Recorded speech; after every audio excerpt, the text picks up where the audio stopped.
তুলে নেয় এবং আবারও রাস্তা খুঁজে পেতে অপারগ হয়। সেভাবে 7 বার চেষ্টা করে। তখন ঘরের কোণে এক অদৃশ্য কণ্ঠস্বর বলে উঠল, ওহে বৎস, বৃথা হয়রান হয় না, কারণ সে অনেক কাল আগে থেকেই আমার হাতে নিজেকে সমর্পণ করেছে। শয়তানের সাহস হয় না তার কাছে ঘেঁষার, এবং চোরের কি সাধ্য যে তার বহির্বাসের দিকে হাত বাড়ায়। ওহে বৎস, তুমি তার ঘরে চুরির ধান্দা ছেড়ে দাও, কারণ যদি এক বন্ধু ঘুমিয়ে থাকেন তো অপর বন্ধু জেগে পাহারা দিচ্ছেন। একথা পরম সত্য এবং নিশ্চিত, কারণ আল্লাহ পাক রব্বুল আলামিন বলেছেন, আল্লাহর দাসের সামনে ও পিছনে ফেরেশতা মোতায়েন থাকে।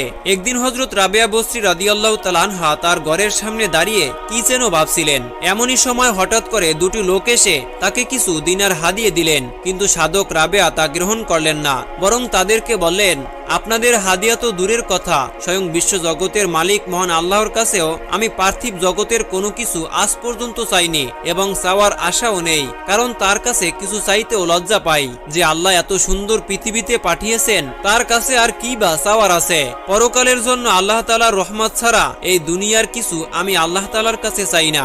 সুতরাং কিভাবে আপনাদের এই দান আমি গ্রহণ করব তা আমার দ্বারা কোনোদিনও সম্ভব হবে না। উম্মুল খায়ের হযরত রাবেয়া বসরি কোনো দিন কোনো মানুষের কাছে কোনো কিছুই চাইতো না।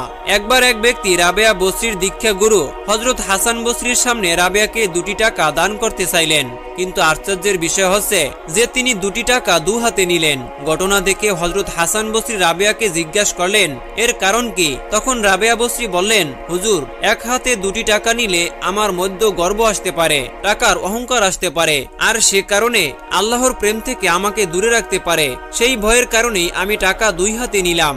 একদিন হযরত রাবেয়া বসরি রাদিয়াল্লাহু তাআলা আনহা গভীর জঙ্গলে নির্জনে জায়নামাজ বিছিয়ে আল্লাহর ইবাদতে মশগুল হয়ে গেলেন। দেখা গেল বনের সমস্ত হিংস্র প্রাণী এসে রাবেয়াকে ঘিরে